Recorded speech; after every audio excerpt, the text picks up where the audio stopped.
ស្រែគេពីឪអីលើលក់ខ្ទេចមិនដឹងធ្វើម៉េចបើគ្មានលុយចាយ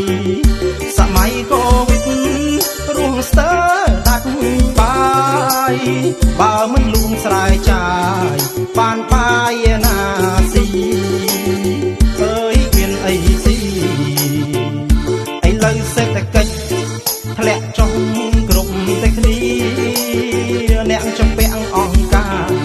លួងខ្ទេចលួងទីបើស្ដាយគេអាកច្បាស់ជាខ្សែជីវីអាកូវីដធ្វើស៊ីអង្គគេអាកស្រែអើយគេអាកស្រែកូវីដឡើងខ្លាំងមិនដឹងត្រូវធ្វើអីទំនិញក៏ឡើងថ្លៃគ្មានលុយទិញទេបំពេញអាចចំមោះ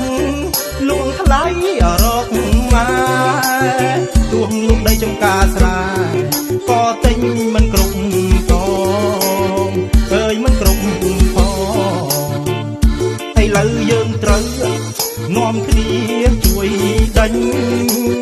អាកូវីដឲ្យចេញកុំឲ្យវាឆ្លង